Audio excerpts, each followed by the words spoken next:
आखिरी सादा में आपका स्वागत है। दिल्ली स्टूडियो से मैं हूं मुग्धा मिश्रा और नमस्कार, मुंबई स्टूडियो से मैं हूं अनिल सिंघवी। बाजार वोलेटाइल है। आज 3 दिनों की कमजोरी के बाद बाजारों ने आज उतार चढ़ाव के बीच कारोबार किया और अब फाइनली दिन के हाई पॉइंट की तरफ बढ़ने की कोशिश करते हुए दिख रहे हैं सेंसेक्स और निफ्टी।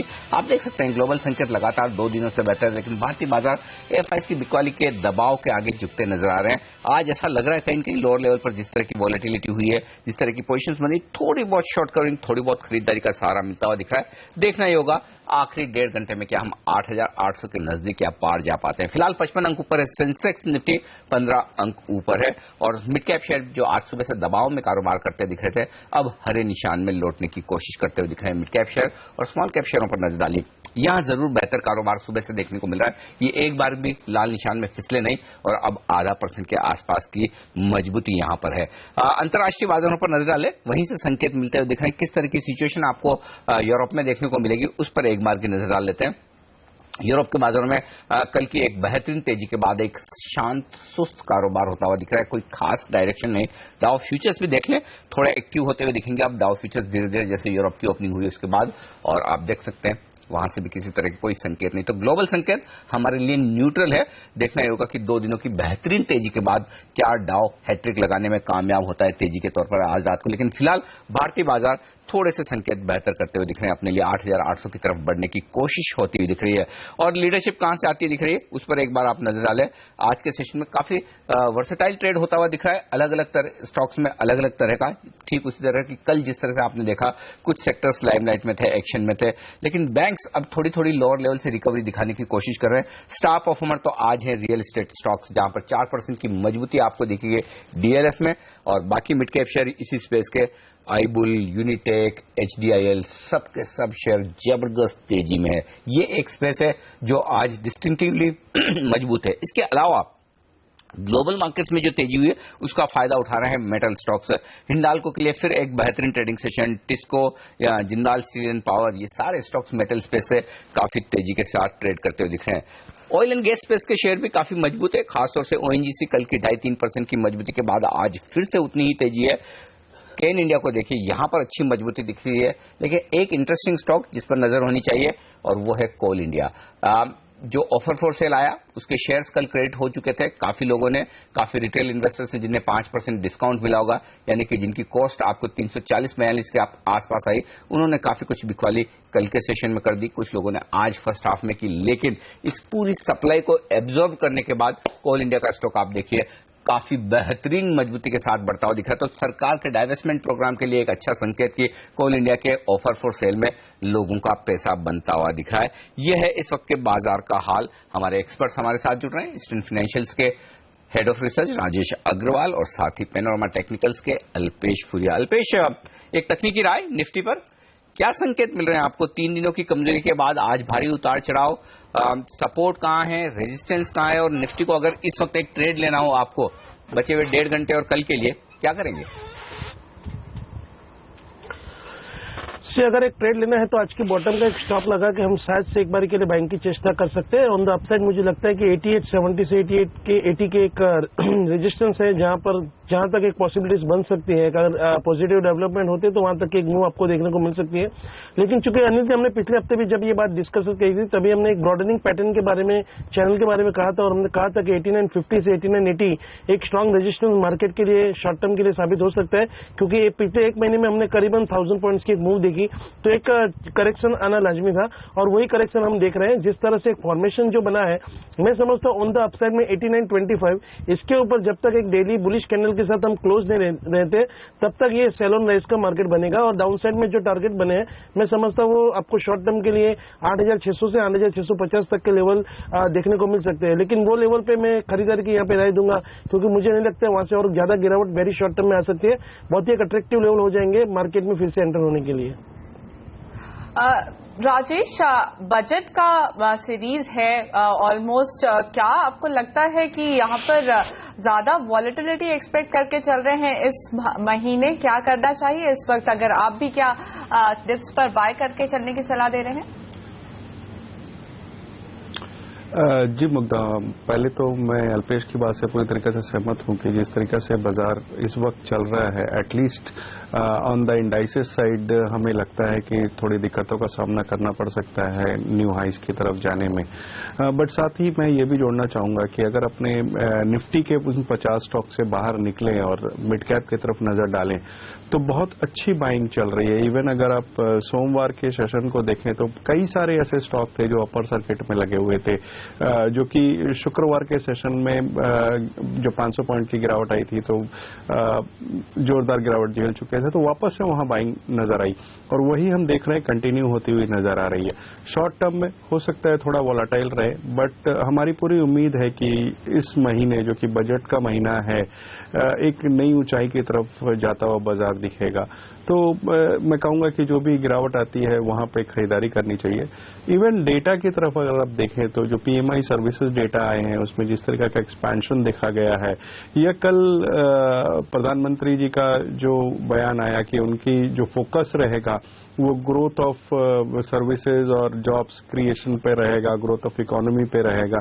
तो ये दो चीजें बहुत मायने रखती है, न केवल देश के लिए एज ए होल बल्कि बाजार के लिए, तो जो कि आने वाले दिनों में रिफ्लेक्ट करेगा। बिल्कुल गिरावट में खरीदारी करनी चाहिए। गिरावट में खरीदारी करने की राय, लेकिन राजेश क्या ऐसी ही राय आप मेटल स्टॉक्स पर रखते हैं? क्योंकि पिछले 2 दिनों में जिस तरह से ग्लोबल मार्केट रिबाउंड होते हुए दिखे हैं, क्रूड और मेटल के दाम थोड़े से स्थिर और पॉजिटिव होने की कोशिश करते हुए दिख रहे हैं, क्या ये एक अच्छा प्रोपोजिशन हो सकता है निवेश के लिहाज से, या फिर एक सिर्फ ट्रेडिंग बाउंस बैक के तौर पर ही इन मेटल स्टॉक्स को देखना चाहिए? आपको क्या पसंद है?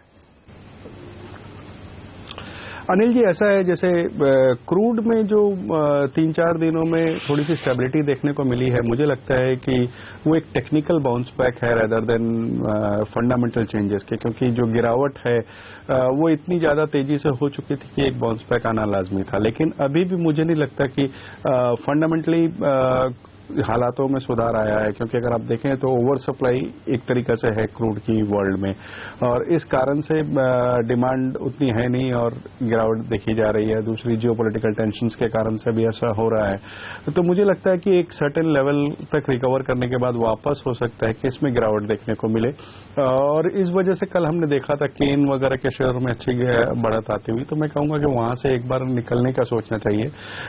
रेदर दांव लगाना हो तो इस सेक्टर में एचपीसीएल, बीपीसीएल एक बेहतर बेट साबित हो सकते हैं। जहां तक मेटल्स का सवाल है, अगर इकोनॉमी में सुधार आता है तो मुझे लगता है कि स्टील स्पेस ऐसा है जो कि आउट परफॉर्म करता हुआ नजर आएगा।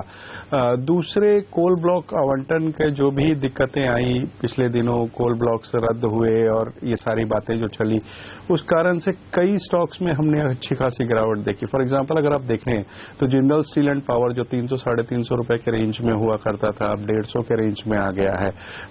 कोल ब्लॉक घोटाले का जो भी दिक्कतें आई उसके कारण को लेकर के, तो वंस ये दिक्कतें दूर हो जाती है, वापस से कोल ब्लॉक आवंटित हो जाते हैं, इनको मिल जाते हैं, तो मुझे लगता है कि वापस से एक बढ़त देखने को मिलेगी। हालांकि कॉस्ट प्रेशर्स रहेगा, आयरन ओर का प्रेशर रहेगा, तो इन सब चीजों को देखते हुए थोड़ी अर्निंग्स में गिरावट भले देखी जा सकती है। जो एस्टिमेट्स थे फिर भी मुझे लगता है मौजूदा स्तर जो है अट्रैक्टिव लेवल्स है। अगर कोई 1.5 साल का नजरिया लेके चलता है तो 2 stock Jindal steel and power और टाटा स्टील स्पेस में आउट परफॉर्म कर सकते हैं। ओके, तो ये तो चला है मेटल सेक्टर पर, लेकिन अब देख लेते हैं इस वक्त बाजार पर कुछ और एक्सपर्ट्स क्या राय दे रहे हैं। लंबा तो नहीं होगा, ज्यादा में ज्यादा मार्च 8, 9, 10 तारीख तक चल गया तो चल गया, उस बजट के आगे पीछे। फिर बाद में तो यहां से market will move up only. मेरा ये मानना है कि during this month be a little careful, because एक बहुत बड़ा इवेंट है for the country. So I have full faith in this government, and इंशाल्लाह if there are more policies in the budget then obviously market will take cognizance. Hopefully at some point in time we will see infra also taking shape. Banking, pharma, IT, FMCG, these are all pretty much in the portfolio. You want some infra, except for the 1 or 2 top companies. I think they are also coupled with the rate sensitives like banks. All these things will go well, and you saw the numbers of autos which came out. They are all very good. So I would say that these are all medium to long term bets. Obviously till the time the rate cycle is facing downwards, and moving southwards. You can bet on all the rate sensitives.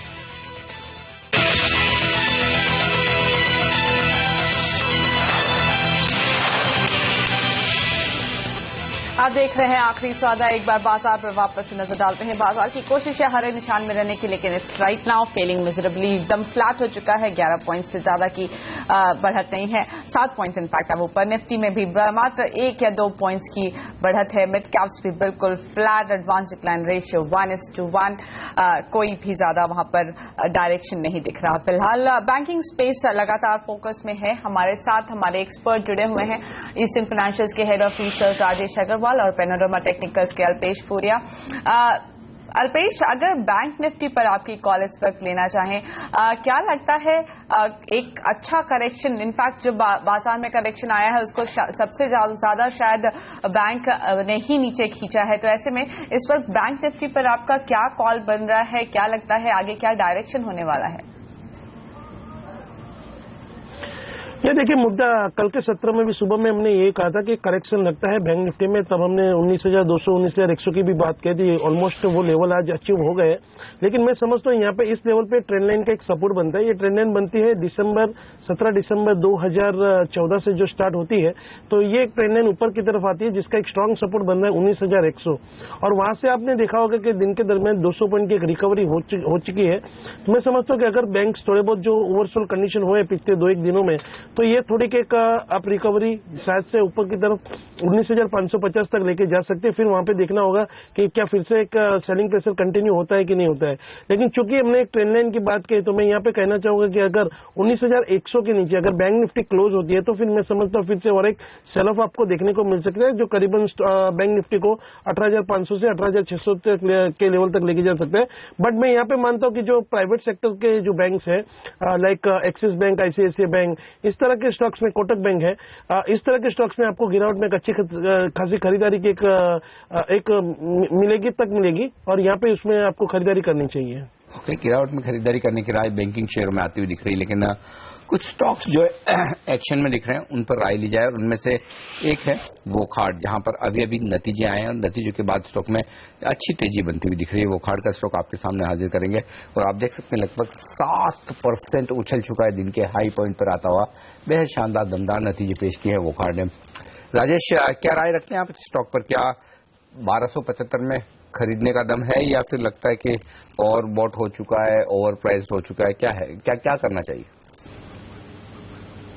नहीं, valuation के लिहाज से तो अनिल जी ये बहुत सस्ता है, क्योंकि अगर आप देखें तो सिमिलर ग्रुप की, सिमिलर सेट की जो कंपनियां हैं, चाहे वो औरबिंदो को ले लीजिए, दूसरी कंपनी को लीजिए, उनके वैल्यूएशंस इसके बनिस्बत बहुत स्ट्रेच नजर आ रहे हैं। इसमें जो भी गिरावट हमने पिछले दिनों देखी थी, इतनी कम वैल्यूएशन भी इसलिए मिल रहा है क्योंकि कई तरह की कंट्रोवर्सीज निकल के आई USFDA के साइड से। तो मुझे लगता है कि अगर वंस वो सब सॉल्व हो जाती हैं तो मुझे आश्चर्य नहीं होगा अगर ये स्टॉक मौजूदा स्तर से भी आने वाले 1.5 साल में 30-40% का रिटर्न दे दे।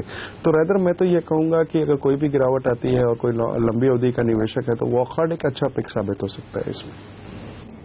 ओके, वॉकहार्ट एक अच्छा पिक साबित हो सकता है लंबी अवधि के लिए। लेकिन राजेश, क्रॉम्पटन ग्रीव्स यहाँ पर वॉल्यूम्स भी काफी ज्यादा अच्छे हैं और 6.25% तक की गिरावट दिखाई दे रही है।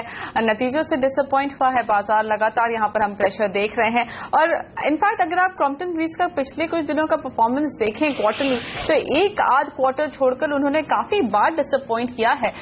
क्या लगता है इस वक्त क्रॉम्पटन ग्रीव्स में क्या करना चाहिए? देखिए, क्रॉम्पटन ग्रीव्स में सही कहा आपने, कल जो नतीजे आए वो थोड़ा एक्सेप्शनली खराब आए। जो बढ़त देखने को मिल रही है बॉटम लाइन में वो एक्चुअली एक्सेप्शनल गेन एक है, उसकी वजह से आया है। अदरवाइज अगर उसको हटा दें तो गिरावट देखी गई है बॉटम लाइन पर, इस वजह से ये सेलिंग प्रेशर देखने को मिल रहा है। लेकिन आए दिन इससे खबरें आती रहती है कि कंज्यूमर डिवीजन को अलग करने वाले हैं और वहां पर री रेटिंग होने के चांसेस हैं। उसी स्टोरी पर ये स्टॉक ने अच्छी बिल्टअप देखी थी, नॉट ओनली इन कैश बल्कि F&O साइड में। तो मुझे लगता है कि वही लिक्विडेट हो रहा है।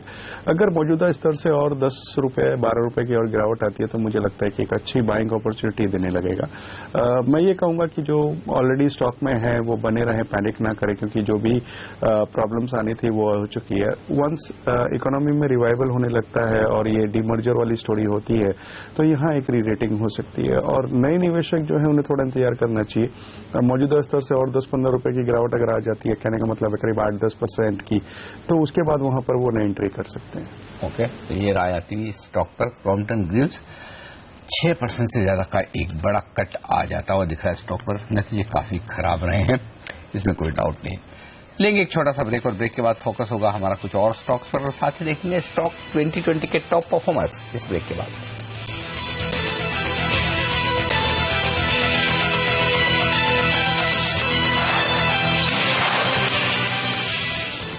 और इस बीच बाजार पर नजर डालिए, एकदम शांत कारोबार होता हुआ दिख रहा है। 10 अंक ऊपर है सेंसेक्स और निफ्टी पर 3 अंकों की मजबूती, काफी टाइट रेंज में ट्रेड होता हुआ नजर आ रहा है। लेकिन फोकस करते हैं नतीजों पर। कल बाजार की नजर होगी टाटा मोटर्स के नतीजों पर।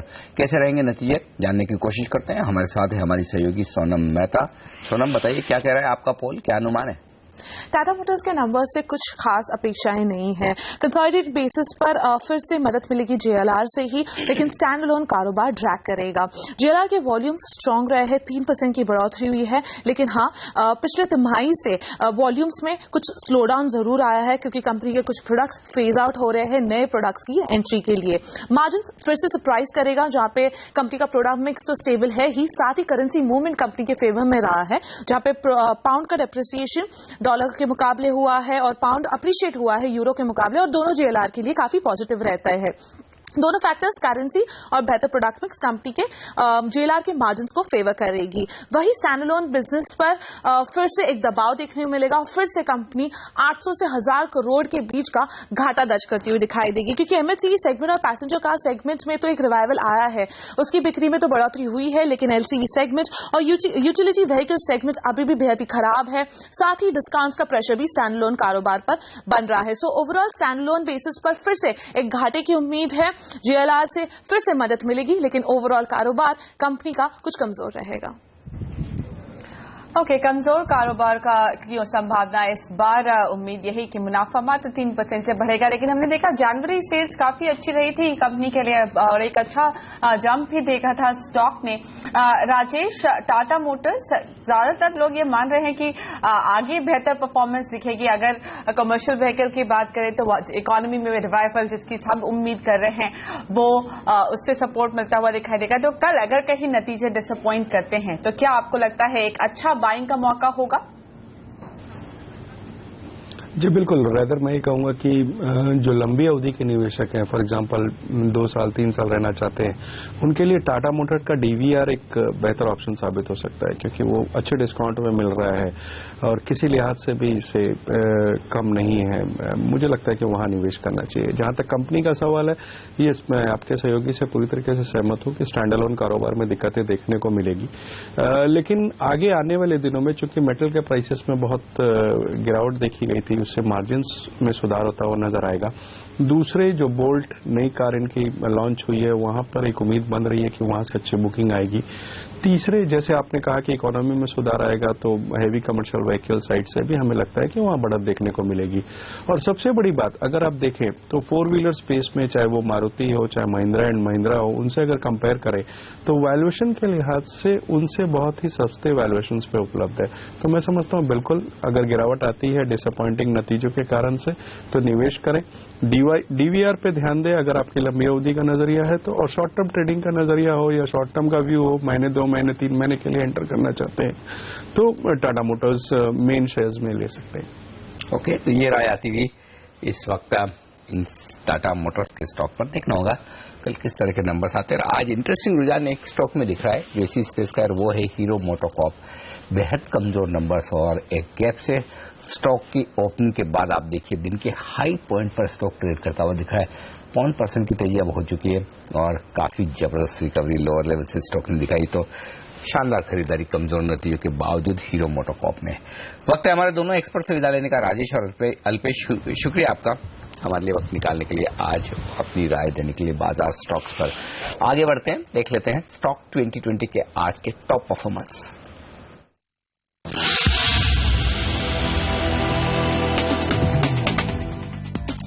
क्रॉम्पटन ग्रीव्स जो आपको दिख रहा होगा प्रॉफिट, उसमें सिर्फ वन टाइम एक्चुअल देखें तो इसमें लॉस है और इन्होंने जो अपनी प्रॉपर्टीज बेची है वो उसमें रिफ्लेक्ट हो रहा है। जैसे सेक्टर्स का ये भी आज वीकनेस का शिकार होगा। लगातार इन्वेस्टमेंट बढ़ाया है बड़े दिग्गज इन्वेस्टर्स ने और कंपनी की तरफ से बताया गया कि वो अपना स्टेक लगातार बढ़ा रहे हैं इन्वेस्टर्स। तो ये कॉन्फिडेंस शो करता है और मार्केट में जिस तरीके से एक रैली बनी हुई है और तेजी की बात लोग कर रहे हैं वो भी एक इसके लिए पॉजिटिव है। BHEL अगला स्टॉक होगा बिकवाली के लिए। उम्मीद की जा रही है कि आज या कल में इसके डिसइन्वेस्टमेंट का प्रस्ताव सामने मंजूर कर लिया जाएगा। उसकी वजह से सेलेक्टर्स को लगता है कि इसमें डेफिनेटली दबाव देखने को मिलेगा। प्रमोटर जो इस कंपनी के हर्षवर्धन गोयनका, उन्होंने 44,000 शेयर्स और ओपन मार्केट से एक्वायर करे और ये पहला इंस्टेंस नहीं है। इससे पहले हम कई बार आपको हाईलाइट कर चुके हैं किस तरह से हर्षवर्धन गोयनका लगातार इस कंपनी में सिग्निफिकेंट चंक या निबलिंग कर रहे हैं। कच्चे माल की लागत है, एक्सपेंसेस हैं, वो कम हुए इस कंपनी के, ब्याज पर खर्च इस कंपनी ने कम कर लिया और उससे ऑपरेशनल परफॉर्मेंस में एक सिग्निफिकेंट इंप्रूवमेंट है। साल दर साल मुनाफे में 48% का जंप।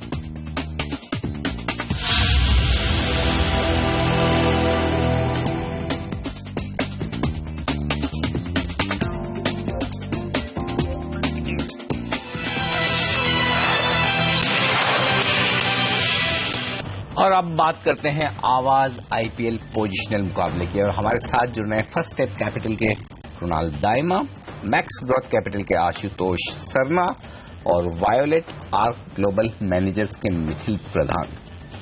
आगे बढ़ने से पहले देख लेते हैं किस खिलाड़ी ने कितने रिटर्न्स कमाए। बड़ा टक्कर वाला मामला है। कुणाल दायमा के 23 पॉइंट है, आशुतोष और मिथिल के थोड़े नेगेटिव पॉइंट्स।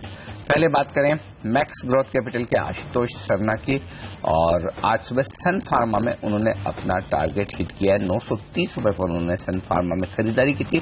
952 रुपए के उनके लक्ष्य थे, उसके ऊपर स्टॉक ट्रेड करता हुआ दिखा है। आशुतोष हमारे साथ हैं। उनकी टीम में 2 खरीदारी के सौदे हैं, अवान LNT, DLF और BPCL वो शॉर्ट करना चाहते हैं। आशुतोष, कोई बदलाव करना चाहेंगे आप अपनी टीम में? Very good afternoon Anil ji. सुबह से हमने देखा बहुत टाइट कंसोलिडेटेड रेंज में निफ्टी ट्रेड करता हुआ नजर आया है और मुझे लगता है कि अभी पोर्टफोलियो में कोई ऐसा चेंज करने का बनता नहीं है। सुबह एक बार इसको रिव्यू कर लेंगे हम। ओके, आशुतोष, अभी आपका BPCL में भी एक स्टॉप लॉस ट्रिगर होता हुआ नजर आ रहा है। जी बिल्कुल, इसको सुबह एक बार मार्केट की क्लोजिंग देखकर सुबह कोई नया पोर्टफोलियो में ऐड करेंगे तो ये ओपन छोड़ देंगे। पोजीशन ओपन रखना चाहते हैं। मार्केट काफी वोलेटाइल और ये एक अच्छी रणनीति भी हो सकती है जो आशुतोष कर रहे हैं कि इतने उतार चढ़ाव में जरूरी नहीं कि आप ट्रेड करें ही करें, ना करना भी कभी समझदारी का काम हो सकता है। और मिथिल प्रधान हमारे साथ है। अब उनके पोर्टफोलियो पर नजर डालने उन्होंने किस तरह की पोजीशंस इस वक्त रखी है खुली। तीनों बाय कॉल है, Supreme Infra, Siemens India, Lakshmi Vilas Bank. थोड़े से अलग हटके शेयर्स उनके, फ्रंटलाइन स्टॉक्स के बजाय दूसरे स्टॉक्स पर उन्होंने ज्यादा भरोसा किया। लेकिन सुप्रीम इंफ्रा यहाँ पर बड़ा नुकसान होता दिख रहा है, 7.5% का। लक्ष्मी विलास बैंक काफी कुछ भरपाई करता हुआ नजर आ रहा है, 6% की यहाँ पर एक अच्छी तेजी। तो 2 स्टॉक एक्सट्रीम रिएक्शन उनके पोर्टफोलियो में दे रहे हैं, तो ये संकेत साफ आता हुआ दिख रहा है। मिथिल से बात करते हैं, उनसे पूछते हैं कि वो क्या बदलाव करना चाहते हैं। मिथिल, एक पोजीशन तो वैसे भी आपके पास खुली है, जगह है, और बाकी कोई बदलाव? Anil ji, good afternoon. Actually market में इतनी उतार चढ़ाव है कि थोड़ा डिफिकल्ट हो रहा है। आपने जैसे कहा कि जरूरी नहीं है यहाँ पे ट्रेड करना, बट गेम के पर्सपेक्टिव से मैं 3 एक्शन अभी करना चाहूंगा। Okay. पहला ये है कि जो लूजिंग स्टॉक है सुप्रीम इंफ्रा, उसमें से मैं एग्जिट करना चाहूंगा। Okay. दूसरी बात ये है कि मैं ऐड करना चाहूंगा वोल्टास, जिसने अभी एक बहुत ही अच्छा ब्रेकआउट दिया है इंट्राडे में। मुझे लग रहा है कि ये ब्रेकआउट उसके ऑल टाइम हाई के ऊपर लेके जा सकता है। तो मेरा टारगेट है 299 स्टॉक पे और स्टॉप लॉस में रखूंगा 262। और दूसरा स्टॉक में ऐड करना चाहूंगा वो है SBI, क्योंकि बैंक निफ्टी एक बहुत अच्छे सपोर्ट पे है, SBI एक बहुत अच्छे सपोर्ट पे है। तो स्टॉप लॉस में छोटा सा रखना चाहूंगा 290 का और टारगेट में एक्सपेक्ट कर रहा हूँ 323। ओके, तो ये स्टॉक्स ऐड कर रहे हैं मिथिल अपनी टीम में और आगे वोल्टास SBI। चलिए अब नजर डालते हैं कुणाल दायमा के पोर्टफोलियो पर। कुणाल लीड कर रहे हैं इस मुकाबले को और देखते हैं कौन से स्टॉक्स उन्हें मदद कर रहे हैं। अरविंद लिमिटेड, आज उनका टारगेट हिट हो चुका है। उन्होंने 297 रुपए 70 पैसे पर खरीदारी की थी, वहां पर उनका टारगेट 304 का था। स्टॉक 304 से काफी ऊपर जाकर अब नीचे आया है। ONGC ₹358.05 में उन्होंने खरीदारी की थी और उनका लक्ष्य 369 का था, अभी भी उसके ऊपर ट्रेड कर रहा है। तो ये दो स्टॉक ऐसे हैं जो कुणाल को अच्छा रिटर्न देते हुए नजर आ रहे हैं। कुणाल की टीम भी काफी स्पेस है यहाँ पर। ITI और ONGC दो स्टॉक ऐसे हैं जो अच्छे रिटर्न दे रहे हैं और दो स्पेस खाली। कुणाल भरेंगे आप कुछ या सेफ रहना चाहते हैं आप? गुड आफ्टरनून अनिल जी, थोड़ा सा सेफ यहाँ पे प्ले करेंगे। जो दो पोजीशन है हेक्सावेयर और ITI लिमिटेड, उन दोनों के साथ कंटिन्यू करेंगे। मैं समझता हूँ कि ITI लिमिटेड के जो पीयर्स है उसमें अच्छी एक एक्शन देखी है। ITI और दूसरा कौन सा हेक्सावेयर बता रहे हैं आप? बिल्कुल, आज सुबह मैंने हेक्सावेयर मेरे पोर्टफोलियो में लिया था, तो हेक्सावेयर मेरे पोर्टफोलियो में होना चाहिए। वहां पे मैं समझता हूँ कि ये दो स्टॉक के अंदर पोजीशन ओपन रखेंगे अनिल जी, और बाकी ONGC और जो एक अर्निंग लिमिटेड का टारगेट हिट हुआ है उसे बुक करते हुए सिर्फ दो पोजीशन के साथ आगे बढ़ेंगे। ओके, तो ये राय आती हुई यहाँ पर कुणाल की। तीनों खिलाड़ियों की अपडेटेड टीम देख लीजिए। आशुतोष की टीम पहले आपके सामने रख दूं। अबान, L&T, DLF शॉर्ट करने की राय उल्टी हो रही है आज। एक्चुअली सारे रियल एस्टेट स्टॉक ऊपर चल रहे हैं। मिथिल, चारों में खरीदारी की राय वोल्टास सीमेंट्स, लक्ष्मी विलास बैंक और SBI। एक्चुअली इनके चारों स्टॉक्स पॉजिटिव ट्रेड करते हुए दिखेंगे, एक अच्छा संकेत है। हेक्सावेयर, ITI ये दो स्टॉक कुणाल की टीम में, और कुणाल ने दो जगह खाली भी छोड़ी है। ये है IPL का अपडेट इस वक्त का। लेंगे एक ब्रेक और ब्रेक के बाद लौटेंगे, आपको बताएंगे कि कौन से स्टॉक्स हैं जो आखिरी 1 घंटे में 50 मिनट में एक्शन में रहने वाले हैं, और ऐसे में क्या आपकी तैयारी है उन शेयरों के लिए, इस तरीके से।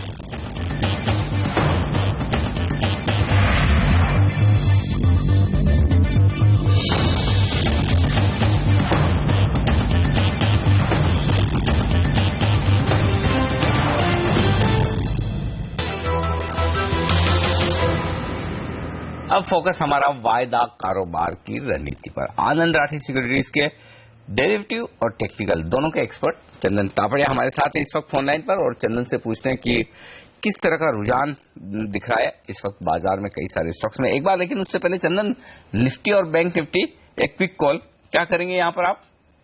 ये मुझे देखें, निफ्टी है लगातार 2 दिनों से 8750 के ऊपर क्लोज होने के लिए स्ट्रगल कर रहा है, और इसलिए बार बार नीचे के लेवल से बाइंग आ रही है। हालांकि अब थोड़ा सा एक ट्रेंड है वो ऊपर से टर्न हो रहा है, क्योंकि 3 दिनों से बाजार में लोअर लोज लोअर हाइज बन रहे हैं।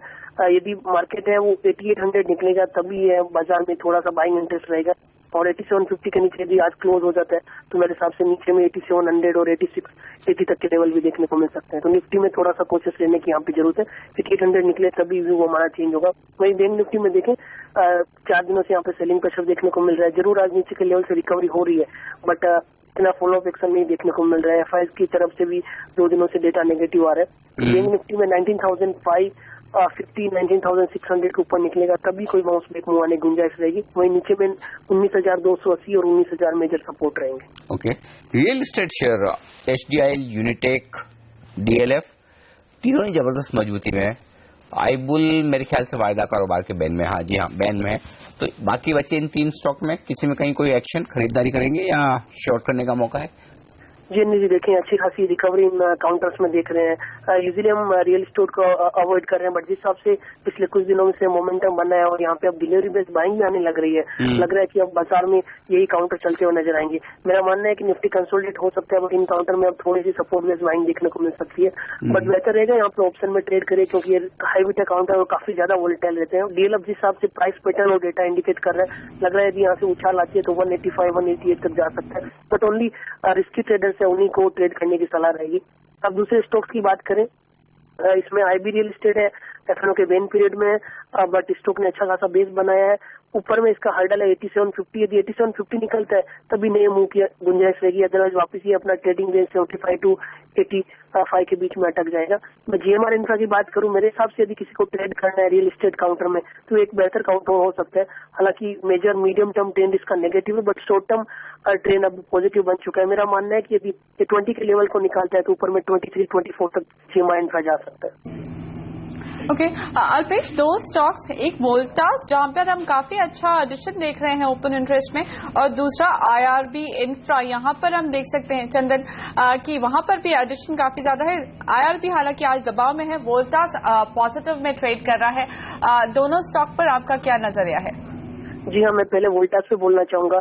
वोल्टास देखिए मेरे हिसाब से एक नए मूव के लिए तैयार हो रहा है। ये इसकी रिसेंट की हाईएस्ट डेली क्लोजिंग के लिए तैयार हो रहा है। यदि आज 480 283 284 के ऊपर क्लोज देता है और या क्लोज नहीं देखिए कल जो है पॉजिटिव ओपनिंग होती है तो यहाँ पे 300 तक के एक्सटेंडेड मूव देखने को मिल सकते हैं। तो अच्छा खासा प्राइस बैटन बना रहा है। काफी दिनों के कंसोलिडेशन के बाद यहाँ पे ब्रेकआउट्स आ रहे हैं। आज के ट्रेडिंग सेशन में यहाँ पे 10% ज्यादा भी लॉन्ग्स बन रहे हैं। तो यहाँ पे यदि 283 84 के ऊपर क्लोज होता है या फिर कल पॉजिटिव ओपनिंग होती है तो स्टॉक को इमीडिएटली बाय करें। 300 तक के लेवल देखने को मिल सकते हैं। आईआरबी इंफ्रा की बात करें, हायर इंफ्रास्ट्रक्चर अब ऊपर के लेवल पे हर्डल ले रहा है। 4 दिनों में यहाँ पे 275 277 को नहीं निकाल पा रहा था। उसके मद्देनजर यहाँ से प्रॉफिट बुकिंग देखने को मिली। स्टॉक को 250 के पास 255 के आसपास सपोर्ट है। यदि वहां पे आता है तो वापस इसमें बाइंग इंटरेस्ट लोअर लेवल पर देखने को मिल सकती है। ओके, इसके अलावा अगर हम यहाँ पर देखें तो अरविंदो फार्मा और साथ ही जयप्रकाश एसोसिएट, ये दोनों स्टॉक, जयप्रकाश एसोसिएट आज के ट्रेड में काफी ज्यादा ऊपर आया है, करीब 7% ऊपर आया है। इस पर क्या राय है चंदन आपकी? जी, जैसा हम डिस्कस कर रहे हैं, जो भी बिटन डाउन और काउंटर्स है जहाँ पे मीडियम टर्म ट्रेंड नेगेटिव है, वो सारे काउंटर्स अभी इस रैली में चलते हुए नजर आ रहे हैं। बाजार में देखिए पिछले महीने मिड हेवीवेट्स काउंटर में परफॉर्म किया था और अब मेरा मानना है मिड कैप और स्मॉल काउंटर में बाइंग इंटरेस्ट देखने को मिल सकता है। जिस हिसाब से हम DLF GMR infra IB real estate पे बात कर रहे थे, उसी हिसाब से जेपी एसोसिएट भी एक बिटन डाउन काउंटर है।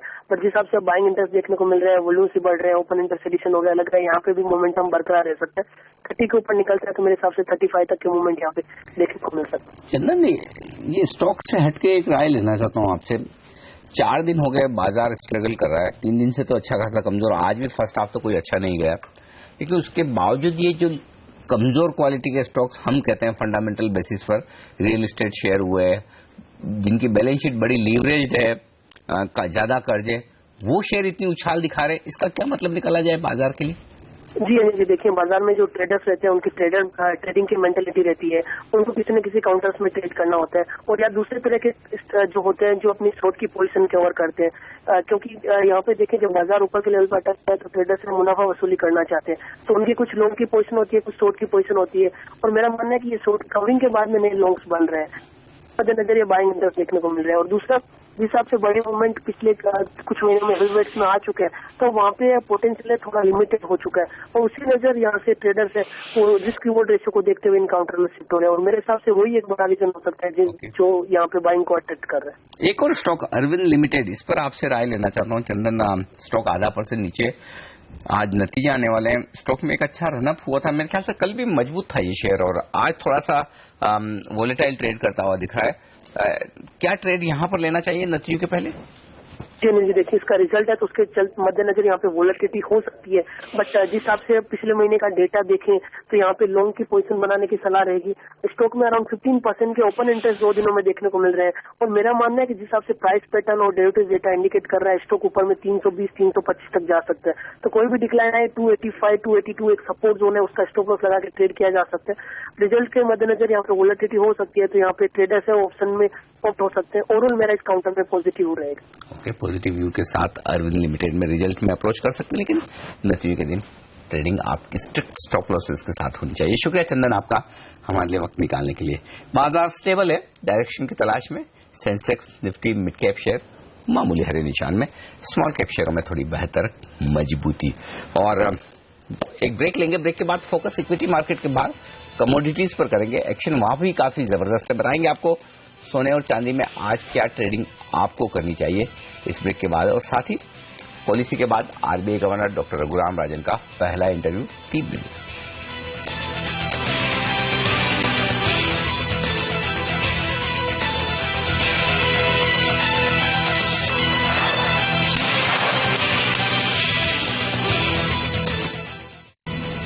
कमोडिटी बाजार की खबरों पर नजर डालते हैं। हमने देखा कल की जोरदार तेजी के बाद अंतर्राष्ट्रीय बाजार में कच्चे तेल पर दबाव आ चुका है। नाइमेक्स पर इसका दाम करीब 2% लुढ़क गया है।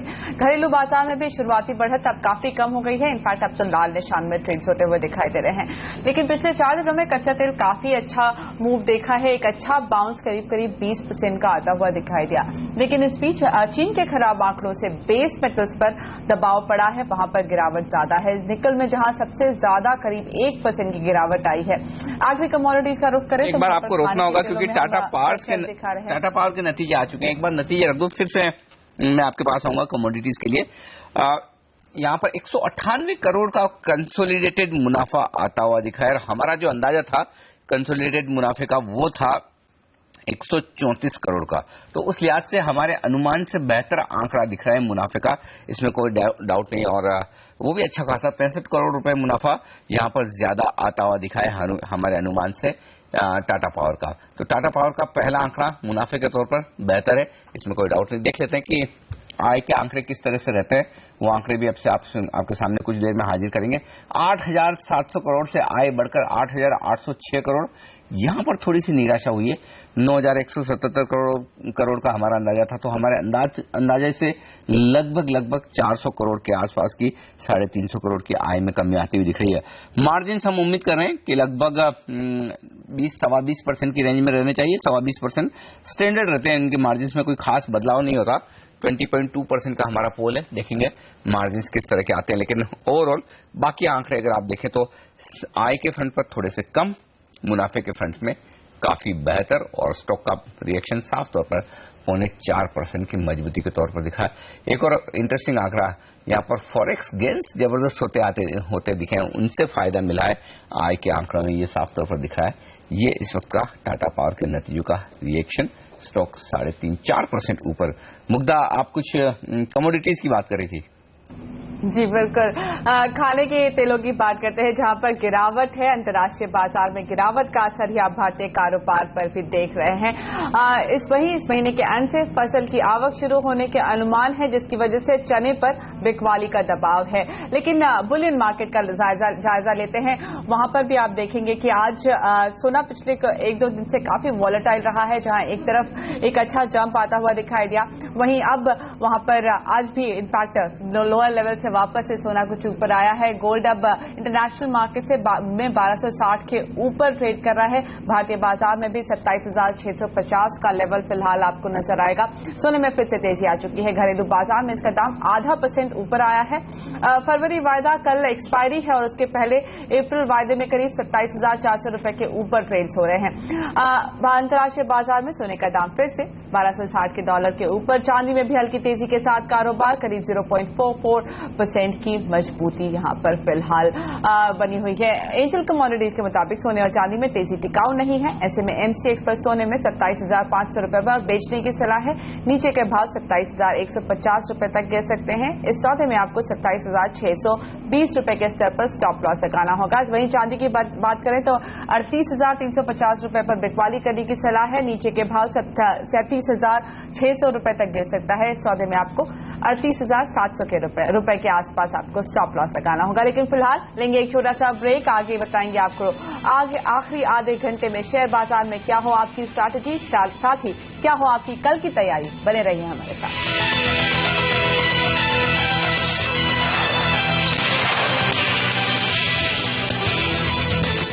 और RBI की अगली 3 से 4 साल तक दरें नहीं बढ़ाने की योजना है। पॉलिसी के बाद के पहले इंटरव्यू में RBI governor doctor Raghuram Rajan ने यह हमें उम्मीद जताई है कि वो ब्याज दरें स्थिर रखेंगे, नीचे की तरफ जाएंगे। तमन्ना इनामदार से एक्सक्लूसिव बातचीत में उन्होंने ये भी कहा है कि ब्याज दर कोई जादू की छड़ी नहीं है जिसे घटाने से सब कुछ ठीक हो जाएगा।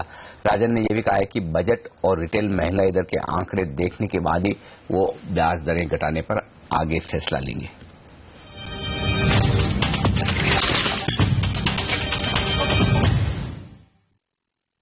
इस बार की क्रेडिट पॉलिसी में ब्याज दर नहीं घटाए गए, जिसकी उम्मीद की जा रही थी। SLR में 0.5% की कटौती की गई और साथ में ही ज्यादा जरूरी RBI की तरफ से एक सेंस मिला कि वो इकोनॉमी को कैसे देखते हैं। एक ऐसे समय पर जब अच्छे दिन की उम्मीद की जा रही है, इंतजार की जा रही है, क्या RBI के टोन में थोड़ी सी हॉकिशनेस रही? इस पर हम चर्चा करेंगे खुद RBI गवर्नर रघुराम राजन से। स्वागत है आपका सर, शुक्रिया हमसे बात करने के लिए। सबसे पहले पॉलिसी के 15 दिन पहले रेट कट के पीछे क्या सोच थी? क्योंकि एक अच्छा सरप्राइज भी था लोगों के लिए, और फिर ये माना जा रहा था कि 3 फरवरी के पॉलिसी में रेट कट नहीं होगा, लेकिन उसके पीछे थॉट क्या थी? विचार ये था कि हमने पब्लिक पे स्टेटमेंट किया था कि जैसे कि हम सोचते हैं कि कट कर सकते हैं, हम तुरंत ही कट करेंगे, हम वेट नहीं करेंगे। मैंने पब्लिक में ये स्टेटमेंट दिया था। तो 12 जनवरी को हमें वो CPI इन्फ्लेशन डेटा मिला था और 14 तारीख को WPI इन्फ्लेशन। तो उसके बाद हमने ये सोचा कि पॉलिसी डेट तक और इन्फॉर्मेशन तो आने वाले नहीं है, तो हम अभी डिसीजन दे सकते हैं, और हमने डिसीजन दिया तब कट करने का। प्रॉब्लम ये रहा उसके बाद कि हमने तब कट किया और लोग सोचने लगे कि अभी एक और कट आने वाला है, लेकिन हमने तब कट किया क्योंकि और कोई इन्फॉर्मेशन आने वाला नहीं था फरवरी 3 तक। तो इसलिए मुझे पता नहीं कि उम्मीद कहाँ से आई कि हम फिर से कट करेंगे। उम्मीदों पर दुनिया कायम है, और उस उम्मीद पर मैं आपसे पूछना चाहती हूँ, क्योंकि हम जब भी कॉर्पोरेट से बात करते हैं, बैंकर से बात करते हैं, अर्थशास्त्री या इकोनॉमिस्ट से बात करते हैं, तो सब कहते हैं कि इकोनॉमी में बूस्ट के लिए, ग्रोथ के लिए, किक स्टार्ट के लिए ब्याज दर घटाने होंगे। क्या आपको लगता है कि ब्याज दर कटौती पर जो एम्फेसिस है वो एक हद तक थोड़ा अनफेयर है? क्या सारी चीजें ब्याज दर काटने से ही ठीक हो जाएंगी? ये ब्याज दर एक मैजिक वॉन्ड नहीं है जो हम ऐसे फैलाएंगे और सब कुछ ठीक हो जाएगा, क्योंकि इकोनॉमी में काफी चीजें करने हैं। ये जो स्टॉल्ड प्रोजेक्ट्स हैं, जो प्रोजेक्ट्स रुक गए हैं, उनके लिए गवर्नमेंट को काफी करना है। लेकिन वो एक तरह से सरकार भी आप पर ही दायित्व डालते रहती है कि हाँ, हमें उम्मीद है कि RBI ब्याज दर घटाएंगे। सबको एक साथ काम करना है, और सरकार भी ये कहती है कि सबको एक साथ काम करना है। मेरे ख्याल में हम अभी एक मौद्रिक सहजता के वातावरण में आ गए, तो मोर मॉनेटरी ईजिंग ये आने वाला है। लेकिन कब और कितना, वो डेटा पे डिपेंड करता है। अगर इन्फ्लेशन कम होती जा रही है तो हम और कर सकते हैं। अगर बढ़ती है क्योंकि तेल का दाम बढ़ जाता है अचानक, तो हमें देखना पड़ेगा। तो इसलिए हमने कहा है कि हम अभी ईज करेंगे, इसके बाद मेरे ख्याल में हम रेट को बढ़ाएंगे नहीं। 3-4 साल बाद शायद बढ़ाना पड़ेगा, लेकिन आने वाले महीनों में हम काटते रहेंगे। लेकिन कितना काट सकते हैं और कब काट सकते हैं, वो डेटा पे डिपेंड करती है। अब आपका एक मैं स्टेटमेंट पढ़ रही थी, और आप मुझे बताइए कि अगर इसे मैं गलत समझ रही हूँ। उसमें जो मुझे समझ में आया, आपने कहा कि जिस तरह की एक लैग या साइकिल चलती है भारतीय मॉनेटरी पॉलिसी में, उसके हिसाब से एक रेट कट के बाद 3/4 क्वार्टर लगते हैं। क्या हम इससे समझे कि कम से कम 3/4 क्वार्टर तक या अगले 3 क्वार्टर तक आप पहले देखेंगे कि किस तरह का असर है और फिर आप रेट कट करेंगे? नहीं, ऐसी बात नहीं है। वैसे जब हम एनालिसिस करते हैं तब दिखता है कि जब हम रेट काटते हैं उसका असर ग्रोथ पे 3-4 क्वार्टर के बाद होता है, लेकिन इमीडिएट असर तो होता है सेंटिमेंट पे। जैसे कि हम काटते हैं तो आप सब चिल्लाने लगते हैं कि RBI ने काटा है, फिर स्टॉक मार्केट बढ़ती है, तो उस सेंटिमेंट से भी काफी असर पड़ सकता है। तो इसलिए हम ये नहीं सोच रहे हैं कि हम वेट करेंगे, देखेंगे, तब काटेंगे, क्योंकि अगर हमें एक्टिविटी चाहिए थोड़ी देर में, हमें अभी काटना है, क्योंकि एक्टिविटी थोड़ी देर में ही आएगी। लेकिन वो रेट डिसीजन में काफी चीजें आ जाती हैं। लेकिन जैसे कि अभी CPI का जो नंबर है, वो कैलकुलेशन में बदलाव आने वाला है। वो रिफॉर्म कर रहे हैं वो प्रोसेस को। दूसरा ये है कि ग्रोथ नंबर जो अभी आई है, वो हम समझने की कोशिश कर रहे हैं। हम सब समझने की कोशिश कर रहे हैं। तो उसमें भी वो फरवरी 9 को इस साल की ग्रोथ के प्रोजेक्शंस आने वाले हैं, तो वो भी हमें देखना है। फिर एक बहुत ही महत्वपूर्ण बजट आने वाली है। इसमें गवर्नमेंट क्या करेगी, क्या दिशा दिखाएगी, कितना फिस्कल कंसोलिडेशन होगा, कितना एक्सपेंडिचर को सब्सिडी से इन्वेस्टमेंट तक ले आएगी, वो सब हमें देखना पड़ेगा। ये सब इनपुट्स हैं महंगाई में, तो उसके बाद हम देख सकते हैं कि कितना कर सकते हैं। अगर डेटा सरप्राइज करती है तो हम और कर सकते हैं, अगर डेटा डिसअपॉइंट करती है तो हम कम कर सकते हैं।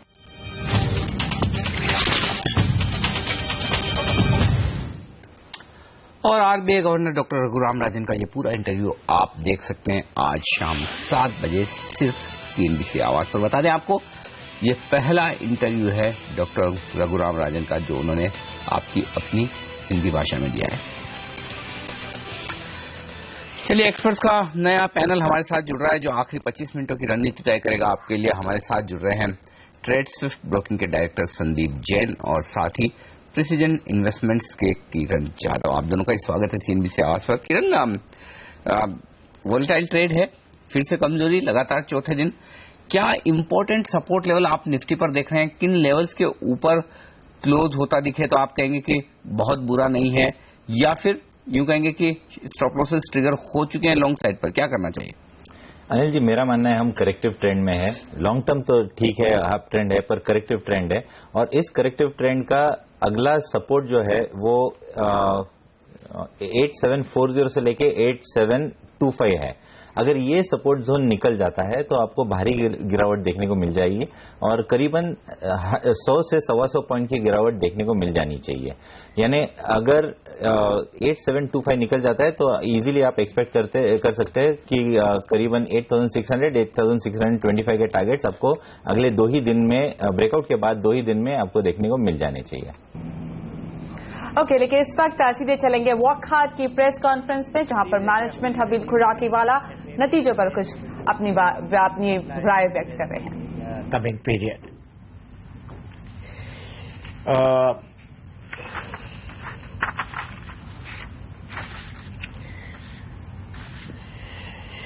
our domestic and emerging markets continues to do well.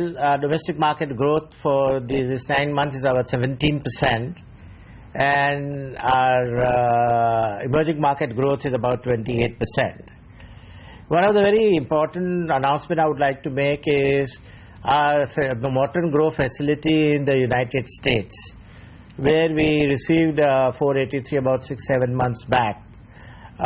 We have resolved the issues of 483 with US FDA to their satisfaction completely. The other important aspect is that our Aurangabad facility at Chikalthana, where MHRA visited us in 3 times in the last 18 months, have now given a clearance of complete GMP compliance. And we have invited US FDA also to visit the same facility, and we are hopeful that it meets all the requirements. So I think this is, with this I wish you all the very best. Hi sir, Zara here from CNBC. Congratulations on a good set of numbers. Okay, तो ये थे वॉकहार्ट के management बताते हुए कि उन्होंने USFDA से उनकी जो प्लांट पर चर्चा है उसको जारी रखी है और वो उम्मीद कर रहे हैं कि जल्द ही उन्हें क्लियरेंसेस मिल जाएंगे। लेकिन हमारे साथ इस वक्त ट्रेड स्विफ्ट ब्रोकिंग के डायरेक्टर संदीप जैन और प्रिसीजन इन्वेस्टमेंट सर्विसेज के किरण जाधव बने हुए हैं। संदीप, आपसे एक राय यहाँ पर वॉकहार्ट पर ही लेना चाहेंगे। आप ट्रैक करते हैं, काफी अच्छा रनअप आज इसने देखा है, मैनेजमेंट काफी पॉजिटिव है आगे की ग्रोथ के लिए। क्या लगता है आपको लॉन्ग टर्म में क्या प्रोस्पेक्ट्स दिख रहे हैं वॉकहार्ट के लिए? देखिए, वॉकहार्ट ने बहुत बड़ा रनअप दिया नीचे से और इनफैक्ट जब से फ्यूचर्स में आया तो और वॉलेटाइल हो गया है। बट मुझे ओवरऑल ऐसा लगता है कि वॉकहार्ट में अब नया निवेश तो नहीं बनता है और कहीं करेक्शन आता है तो वहां पे थोड़ा बहुत सोचा जा सकता है। बट अदरवाइज मुझे इस सेक्टर से काफी दूसरे स्टॉक्स अच्छे लगते हैं कि जैसे कि डॉक्टर रेड्डीज है, बहुत अच्छे वैल्यूएशंस पे है, और अगर औरोबिंदो फार्मा को देखो तो वो बहुत अट्रैक्टिव वैल्यूएशंस पे है, ग्लेनमार्क बहुत अच्छे लेवल्स पे है, इपका अपनी प्रॉब्लम्स के साथ जूझ रहा है इसलिए बहुत बड़ा करेक्शन ऑलरेडी दे चुका है। तो इसमें कहीं ना कहीं बॉटम आउट होते ही या बॉटम फिशिंग की जाए इपका में, तो मुझे लगता है कि ये 4-5 स्टॉक्स है जिन पे ध्यान देना चाहिए रादर देन वॉकहार्ट जो ऑलरेडी बहुत बड़ा रनअप दे चुका है। ओके, तो वॉकहार्ट के बजाय दूसरे स्टॉक्स पर फोकस रखें जहां पर अभी अच्छा रनअप आना बाकी। स्टॉक आउट परफॉर्म कर चुका है आज दमदार नतीजे के बाद 7% का बड़ा उछाल वॉकहार्ट के काउंटर पर। लेंगे एक ब्रेक और ब्रेक के बाद आखिरी 20 मिनटों की रणनीति। बाजार कमजोर होते फिर से 63 अंक नीचे सेंसेक्स, निफ्टी 20 अंकों के नुकसान के साथ। ब्रेक के बाद लौटेंगे, नतीजे पर फोकस होगा, बने रहिए हमारे साथ।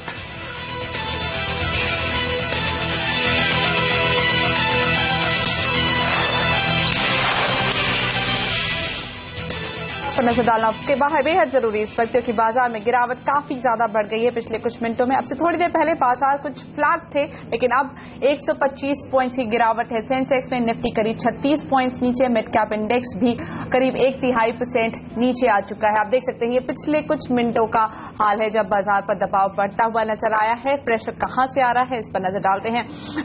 बैंकिंग स्पेस वापस से दबाव डाल रहा है। दो दिग्गज बैंक एसबीआई और एक्सिस बैंक में अपनी जो गिरावट है वो बढ़ाई है, और इसका असर आप देख सकते हैं। एक्सिस बैंक का 5% से ज्यादा नीचे आया है, एसबीआई भी करीब 2.5% नीचे है। और इस लिस्ट में एक और स्टॉक शामिल हो गया है, वो है बीएचईएल, जो कि काफी तेज गिर रहा है, करीब 4% का दबाव बीएचईएल पर। तो ये कुछ टॉप लूजर्स में, लेकिन पॉजिटिव जोन में कुछ मेटल काउंटर्स आपको दिखाई देंगे। हिंडाल्को बेटर ट्रेड कर रहा है, सेसा स्टेलाइट, टाटा स्टील सभी बेटर परफॉर्मेंस देते हुए आज के अनिल जी, जो आप पहले बात कर रहे थे कि आज शायद दिन उन स्टॉक्स का है जो अंडर परफॉर्म करते हैं और वो परफॉर्म कर रहे हैं आज। बिल्कुल, चाहे आप रियल एस्टेट पर नजर डालिए या फिर जेपी एसोसिएट, सुजलॉन एनर्जी, सब में ही हम बढ़त देख रहे हैं आज। बिल्कुल कमजोर क्वालिटी के शेयर बड़ी बढ़त बनाते हुए, लेकिन इस बीच एक और बड़ी खबर आपकी स्क्रीन पर फ्लैश होती हुई, रूपा कुडवा जो कि अब तक क्रिसिल की एमडी और सीईओ थी, अब इन्फोसिस के बोर्ड पर वो रहेंगी। इन्फोसिस का बोर्ड ज्वाइन करने का फैसला उन्होंने किया है। कुछ महीनों पहले उन्होंने क्रिसिल से रिजाइन किया था, देश की सबसे बड़ी रेटिंग एजेंसी है क्रिसिल, वहां से उन्होंने रेजिग्नेशन दिया था, वो नोटिस पीरियड पर थी, और अब ये खबर आ रही कि उन्हें बोर्ड में शामिल किया गया है इन्फोसिस के। ये एक बड़ी खबर इस वक्त की आती हुई दिख रही है। तो ये है इस वक्त का एक बड़ा अपडेट, लेकिन बाजारों में गिरावट थोड़ी सी गहराती हुई नजर आ रही है, इसमें कोई डाउट नहीं। और कुछ स्टॉक्स जहां पर एक्शन दिख रहा है उन पर फोकस किया जाए, खासतौर से यहाँ पर आप देख सकते हैं मेटल शेयरों में अब भी यहाँ पर रुझान काफी हद तक पॉजिटिव साइड पर है, और कैपिटल गुड शेयरों में कमजोरी की तरफ भेल, एलएनटी और क्रॉम्पटन के नंबर्स क्योंकि खराब थे, इस वजह से पूरा स्पेस दबाव में। संदीप, राय आपसे लेना चाहता हूं, क्या करना चाहिए कैपिटल गुड शेयरों में? क्या इस गिरावट में खरीदारी के मौके हैं, या फिर जिस तरह का रनअप हुआ है शेयरों में कुछ और करेक्शन बाकी है?